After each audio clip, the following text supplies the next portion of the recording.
Welcome back. Today we are here with Dave from Just Say Cheeeeze. Dave, how are you? Doing well. How you doing? Good. Good. Thanks for having me at your house. I appreciate you coming on the podcast today. Thanks for being here. Of course. So you started Just Say Cheeeeze back in 2020. Yes. What inspired you to start this business? So I was at an event and I saw something similar to this, and I thought people are having fun. I like doing fun things, kind of a fun type guy.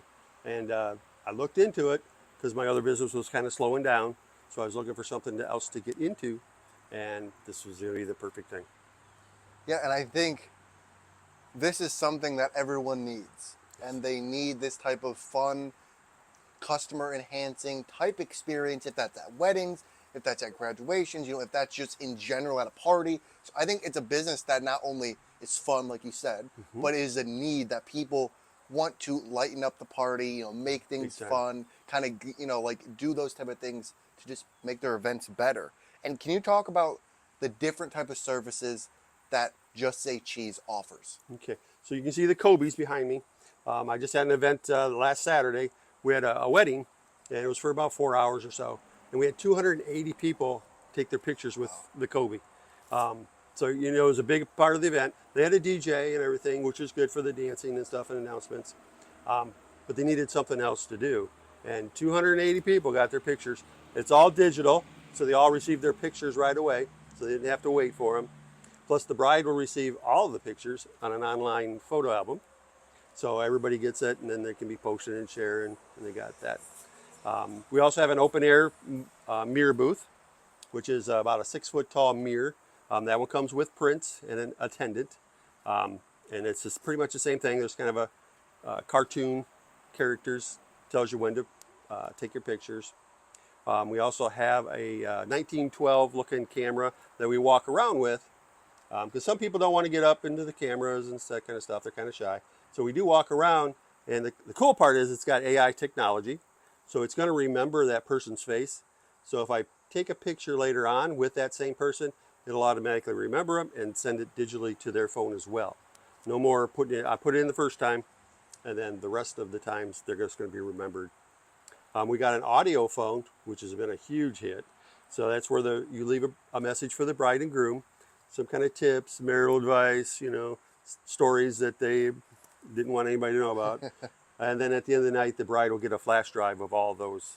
That's awesome. Yeah, that's really been a big hit.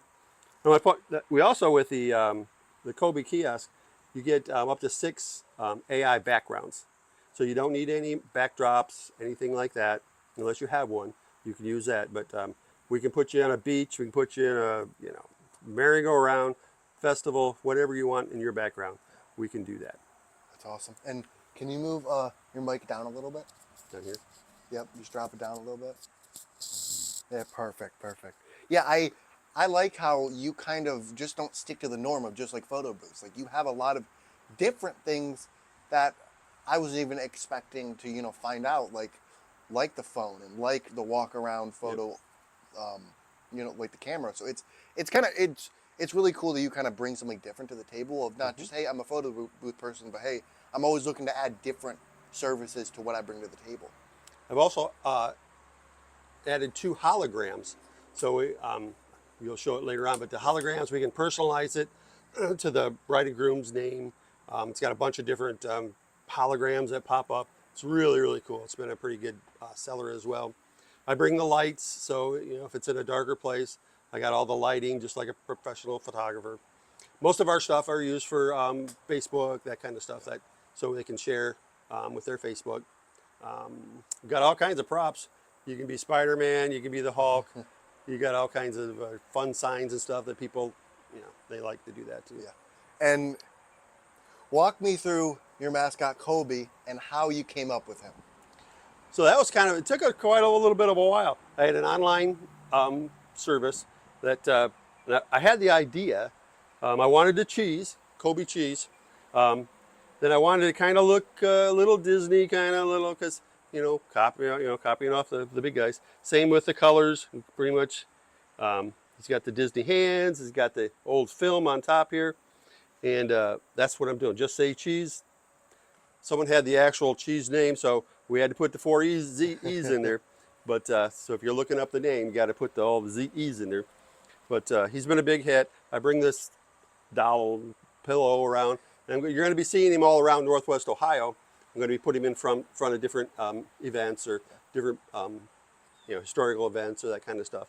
And so if you see him around, say hi. That's awesome. And it's a, like you said, it's something that's recognizable. Yep. I see them, I know exactly what it is. It's great for branding, and it brings a funness to the photo booth company that, Yes. it's not super serious. It's not like, hey, we're going to go in and, be super rigid. It's, hey, we want to have fun. Yep. And I think the mascot and the brand and the name kind of say that, like, we want to have you guys come to our photo booth and our services and enjoy your time. Yep. Matter of fact, one of the first things, if you go to my website, JustSayCheeeeze.com, one of the first things I say, if you want a stiff party, I'm not the guy for you. Don't call me. You want to have fun, I'll introduce the entertainment, and we'll have fun, get people involved, and that's the whole idea. I want to have fun, they have fun. And how can companies use your photo booth services to enhance their customers' experience? Well, we got a couple things too. We can actually take surveys at the end of each photo. So we can get email for corporates. We can get emails. They can take a survey. If they liked it, if they didn't like it, or if the company wants to ask a question. So we can do a survey at the end. Any entertainment, anything that needs entertainment, just to fill a void. If someone's just sitting there, they want something else to do. This is what they got to do. Yeah.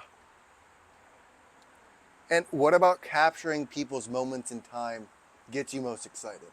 This is great.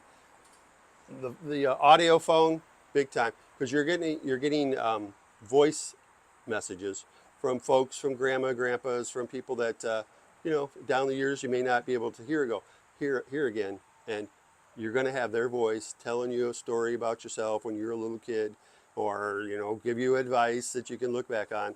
Very, very, very personal. We can do that at the Kobe kiosk as well. They can leave a little story at the end of the story.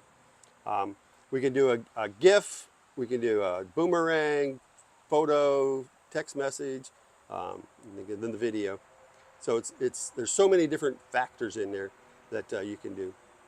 And when you're going to these events and you are capturing people's moments in time, was there a moment or a memory or a person that really stuck out to you?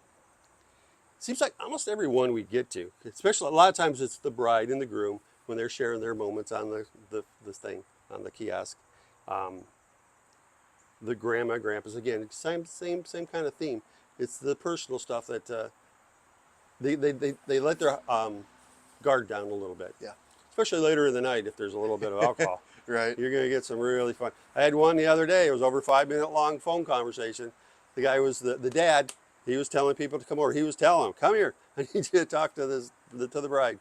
So you can hear dad calling people over and then people talking on it. And that's something special. It's going to be they'll be able to play back forever. I think it's really cool because you're in an industry where people, like you said, can kind of let their guard down and kind of enjoy themselves. You kind of let people really get to express themselves. Yes. And kind of just show who they want to be at that time and Yep. kind of capture those moments. I mean, I know, like, I've done stuff like this and I still have those printouts on my desk. Yeah. Of, like, that was a moment in time that I really liked and Yep. I enjoyed. I think it's really cool, and obviously you enjoy it. Yes. I You like wanna doing have fun fun. stuff. And I do. I get involved. I act like they're my friends right from the Yeah. get-go. Talk to them, encourage them, get them into the photo booth, tell them to be silly. You want them the real person. Like I said, I don't want those staged type things. I like the moment. Yeah. And in life in general, what motivates Dave? Dave's motivated by it's my own business. So I started. I'm pretty proud. I bought this house. I bought all this, all from stuff that I've accomplished through my life, my decisions that I've made, and I try to stay pretty calm, but I try to be silly as well.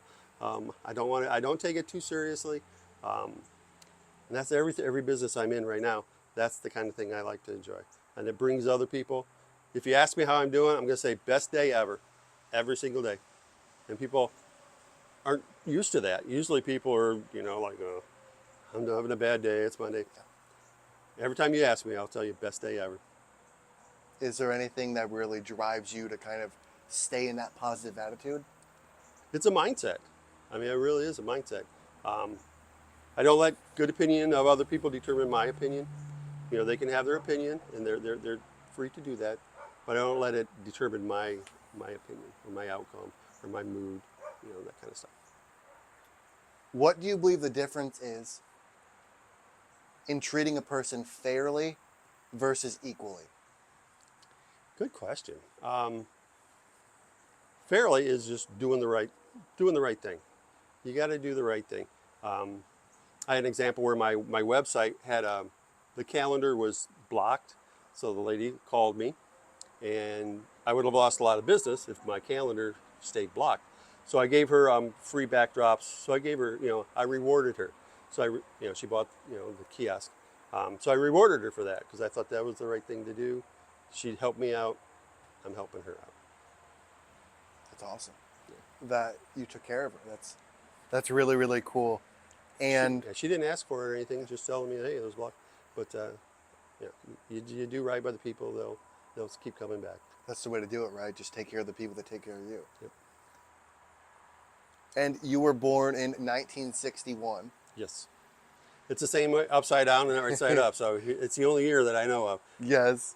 And was there any decisions that you didn't make throughout your life that you wish you did? Well, in 79, when I graduated, I went off to college for this thing called computers. Everything that I was learning right then in the computers and the books was all outdated. So if I would have stuck with computers, I may be in a different financial situation, but I wouldn't have this fun job I'm doing right now. Exactly. Because, computers did all right. Yeah, kind of. I have two more questions for you. Okay. If you could have dinner with two people, Uh-huh. one person from the past and one person from the present, who would it be and why? Let's see. I kind of like the decision, the people that make the decision. So one of the Abe Lincoln, George Washington, that had to decide stuff that had never been decided before. How their process was, their thinking, how they made that decision, what their process was. Because they had a lot of influence from other people, and they had to sort through all of the different noise to come up with a tough decision. Today, there's a lot of people. Trying to stay away from the government people because they're making a lot of decisions. Michael Jackson, same age as me. He made different decisions in his life, and I would like to know why he made those decisions. And he was cooler than me, but other than that, I could maybe see how he processed it, because he was pretty quiet. I was always quiet in high school. Wasn't really loud or anything like that. Wasn't part of the in crowd, but little about wallflower. And I think he was kind of quiet a little bit, and then I broke out of it and became one of the hugest icons in the music industry. What about someone that's alive right now? I'm alive now. I should have said my dad earlier, but okay, I'll get back to that.